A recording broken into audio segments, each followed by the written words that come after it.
Lo mlilo uthungeleke ezintathakusa namhlanje ucekele phansi imjondolo engaphezulu kwama-50 emjondolo yasemzamo yethu nokushiya izindimbane zabantu zingenandawo. Nakuba ingakaziwa imbangela yalo mlilo, kepha izakhamuzi zisola ukuthi kungenzeka ukuthi lo mlilo uthungelwe ngamabomu. Ikhona ususpect into yoba ukhona umuntu ebefuna utshisa komnye womizi apha next door kwakwam 2 days before. Ngelakhi simane sibone sicime. Ndiyenzile into yoba ndikhe ndiripote kwalapha ekuhlaleni, sinedrop yokuhlala. Saripota phaya uba kukho into enje, abahlali bathi yeyi masingalali. Phezulu asilelanga ke ngoku silindeyo le nto, but ivele yenzeka. Njengoba abahlali bezama ukuqoqa okusalile emlilweni, abanye abahlali bakhala ngokuthi abazi ukuthi bazothathani bahlanganise nani njengoba belahlekelwe yikho konke ebebenakho kulo mlilo.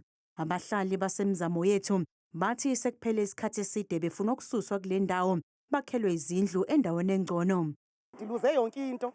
What I say i-handbag yam ibine-documents ezikhoyo phaya. Zizoqha into endiziseyivileyo. Zonke ii-belongings zam zitshile endlini. Ndiphume nje ngoba nindibona uba ndilolu hlobo ndilulo. Akho nto ndiyikhukhuphileyo endlini. Okwangoku sisalindile into yoba singaze sithathwe sisuswe, asiyazi uba sizawuze sisuswe nini.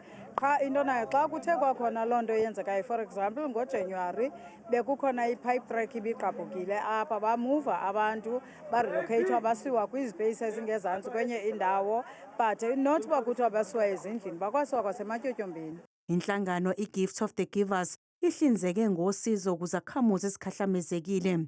Ithimba elibhekele izinhlekelele eKapa lihambele kule ndawo ukuzohlonza umonakalo.